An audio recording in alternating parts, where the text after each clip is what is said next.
Selamat berjumpa semuanya. Pada saat ini kita akan mendalami kapital spiritual untuk melihat bagaimana implementasinya di dalam dunia kerja ataupun di dalam masyarakat pada umumnya. Nah, pendalaman kapital spiritual kita pada hari ini akan kita bahas berdasarkan soal-soal ujian tengah semester yang lalu. Mari kita bahas satu persatu. Yang pertama adalah kita mau mengambil contoh, perusahaan kita misalnya adalah sebuah hotel. Lalu bagaimana caranya kita merancang visi dan misi bagi hotel yang kita miliki itu atau hotel tempat kita bekerja. Nah, visi dan misi ini penting. Jadi, kalau kita memiliki sebuah perusahaan, maka perusahaan itu harus memiliki visi. Visi itu artinya pandangan ke depan, perusahaan itu akan dibawa kemana? Akan menjadi perusahaan yang seperti apa? Itu visinya ya, jadi pandangan yang jauh ke depan. Lalu misi itu bagaimana? Misi itu adalah hal-hal apa yang akan kita lakukan, misi-misi yang mau kita laksanakan demi terwujudnya visi yang sudah ditetapkan. Nah, sekarang bagaimana kalau perusahaan itu merupakan sebuah hotel? Tentu saja, setiap mahasiswa bebas untuk menentukan visi dan misinya ya, sesuai dengan ide kalian masing-masing. Nah, ini adalah contoh. Contoh, misalnya, visi itu adalah hotel yang asri, berkelas internasional, dengan layanan prima. Jadi di sini kita bisa melihat bahwa hotel itu punya visi ya, bahwa dalam pandangannya ke depan, hotel itu akan dibuat menjadi hotel yang asri, berkelas internasional, dan dengan layanan yang prima. Nah, lalu bagaimana caranya supaya visi itu terwujud? Maka harus ditetapkan misi. Jadi misi itu sesuai dengan visinya. Jadi misalnya misinya adalah mengusahakan kelestarian lingkungan di sekitar hotel dan menjaga hotel tetap asri. Yang kedua, meningkatkan kualitas hotel di segala lini. Lalu yang ketiga, selalu melakukan evaluasi dan tindak lanjut untuk setiap layanan yang diberikan oleh hotel. Jadi kalau kalian lihat di sini, semua misi yang ada itu disesuaikan dengan visinya, agar visi yang telah ditetapkan dapat terwujud.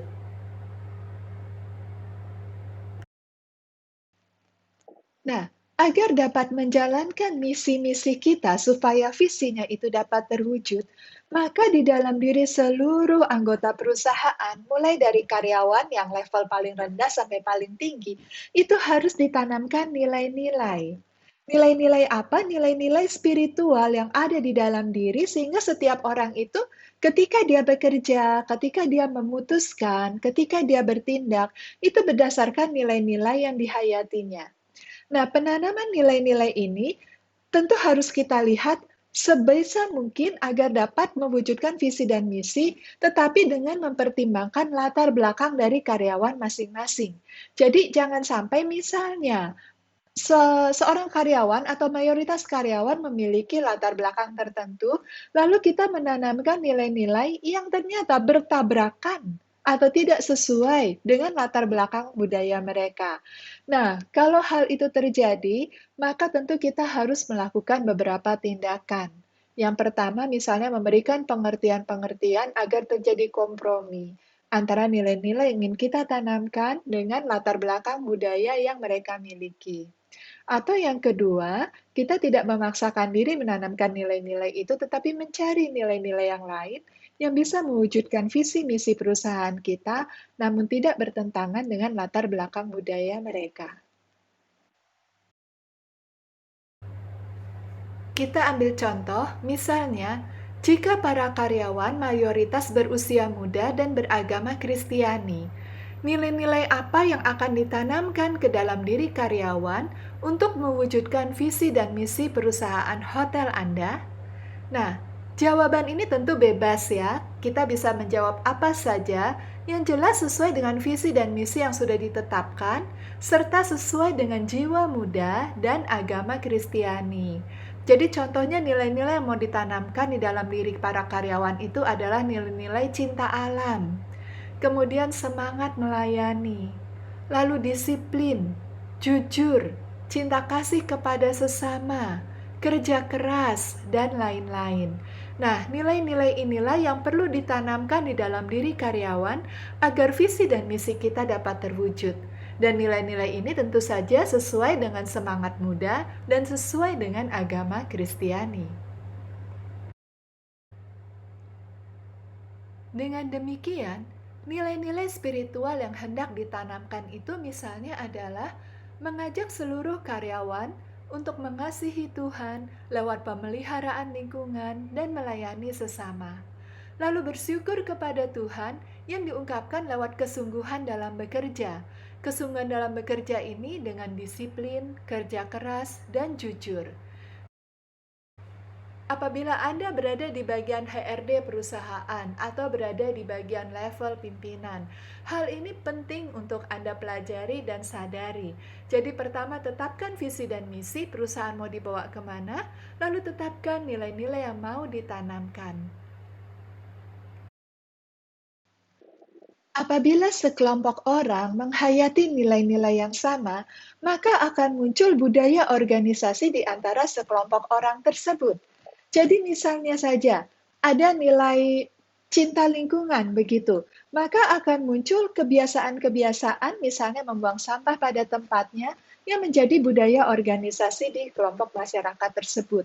Jadi di sini kita lihat bahwa nilai-nilai yang dihayati untuk melaksanakan misi dan mewujudkan visi dari perusahaan kita, itu bisa membentuk sebuah budaya organisasi tertentu. Nah, tentu saja agar nilai-nilai ini semakin tertanam, kita juga bisa membuat peraturan-peraturan, sehingga kebiasaan atau budaya itu perlahan-lahan akan terbentuk. Misalnya, peraturan supaya membuang sampah pada tempatnya. Kita ambil contoh, dengan penanaman nilai-nilai tadi, budaya organisasi seperti apakah yang diharapkan muncul? Yang pertama, misalnya kebiasaan membuang sampah pada tempatnya, lalu melakukan penghijauan, kemudian pemeliharaan air bersih, kemudian menjaga agar tidak terjadinya pemborosan listrik, dan lain-lain. Ini semua berkaitan dengan kelestarian lingkungan dan pembangunan berkelanjutan. Lalu yang kedua, kebiasaan untuk ramah, sopan, menghargai orang lain, mendengarkan setiap keluhan pelanggan, melayani sepenuh hati, dan lain-lain. Nah, budaya ini sesuai dengan visi dan misi, yaitu dalam rangka peningkatan layanan. Kemudian yang ketiga, kebiasaan untuk pertemuan rutin mengadakan evaluasi mengenai layanan, memberikan ide-ide untuk meningkatkan mutu, dan membuat tindak lanjut atas setiap hasil evaluasi. Nah, jadi seluruh karyawan itu dibiasakan untuk mengkontribusikan ide-idenya, menyampaikan segala keinginan atau kebutuhan atau keluhan demi kemajuan dan kebaikan bersama. Nah, hal ini apabila semua merasa bebas untuk melemparkan aspirasinya, tentu saja dengan niat baik, dengan itikat yang baik, maka akan muncul kebiasaan-kebiasaan yang menjadi budaya organisasi tersebut. Dan hal ini menciptakan suasana kerja yang kondusif. Nah, pertanyaannya sekarang, bagaimana caranya menanamkan nilai-nilai yang sudah kita tetapkan agar seluruh karyawan di perusahaan kita, dalam hal ini contohnya di hotel kita, bisa menghayati nilai-nilai yang sudah kita tetapkan tersebut? Ada banyak cara. Salah satunya antara lain seperti yang tadi saya sebutkan adalah dengan membuat peraturan-peraturan. Jadi misalnya saja peraturan untuk membuang sampah pada tempatnya, peraturan untuk melakukan penghematan listrik, peraturan untuk selalu melakukan penghijauan secara rutin, dan sebagainya. Nah, selain itu tentu saja bisa lewat berbagai acara, entah itu pendaftaran, retret, workshop, rekoleksi, dan sebagainya. Penanaman nilai-nilai ini merupakan hal yang penting. Alangkah bagusnya apabila seluruh karyawan di perusahaan kita di seluruh lapisannya itu menghayati nilai-nilai yang sama.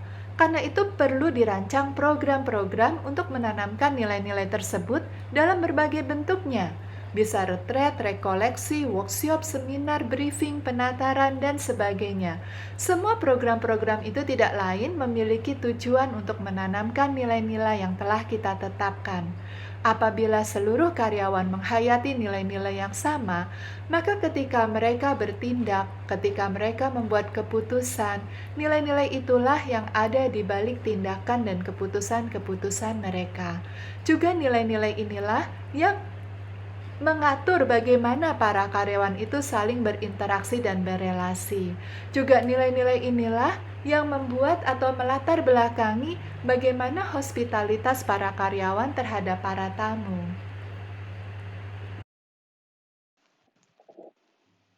Dan sekarang, mungkin sekarang kita mulai muncul beberapa istilah ya. Ada nilai-nilai, ada kapital spiritual, ada budaya organisasi. Kemudian kita juga mengenal istilah motivasi kerja, kinerja. Apa kaitannya semua itu? Nah, nilai-nilai, dalam hal ini nilai-nilai spiritual, ketika dihayati dan kemudian mendatangkan keuntungan, pada saat itulah dia disebut sebagai kapital spiritual. Nah, apabila sekelompok orang menghayati nilai-nilai yang sama, tentu akan muncul kebiasaan-kebiasaan yang sama.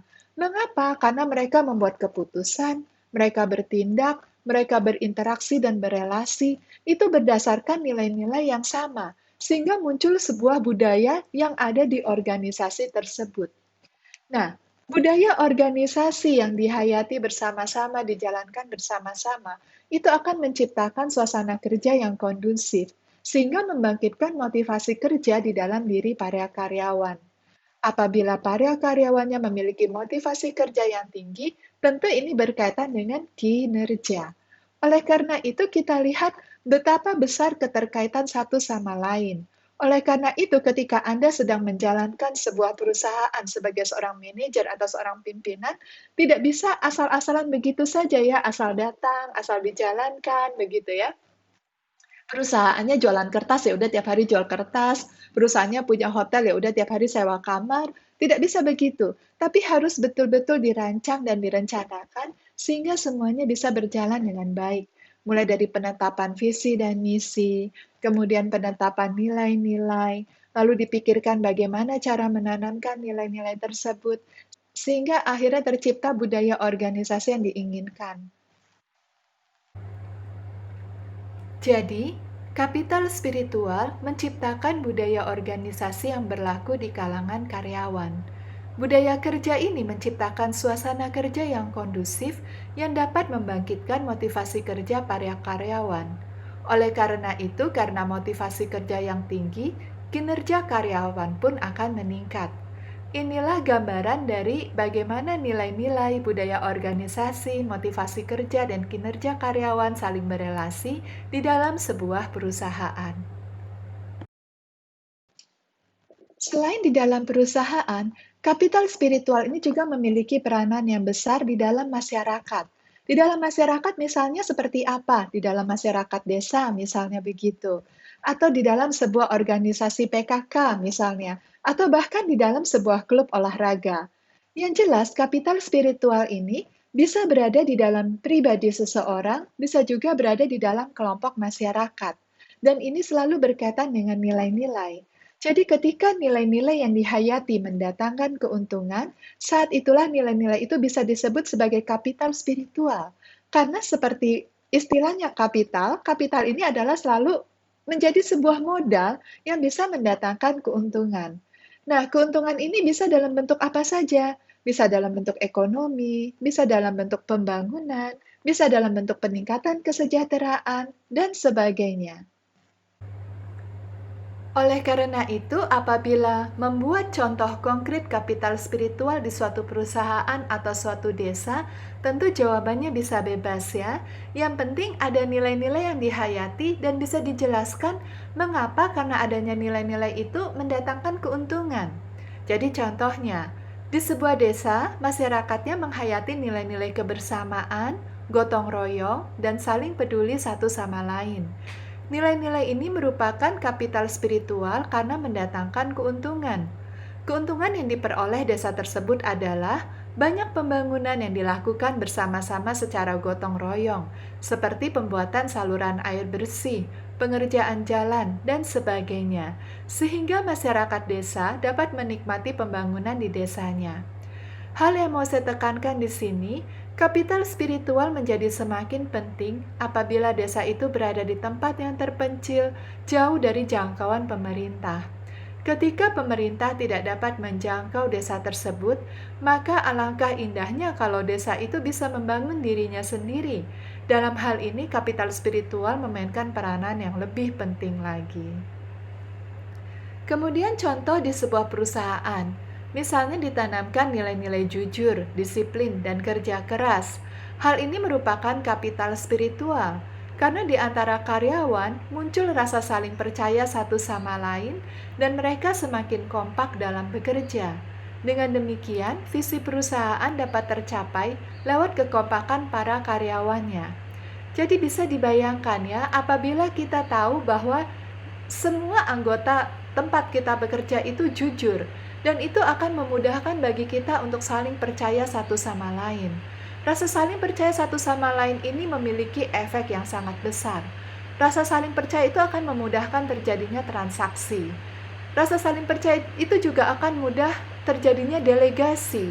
Dan itu semua akan membuat pekerjaan-pekerjaan menjadi lebih efektif, lebih efisien, dan bergulir dengan lebih cepat.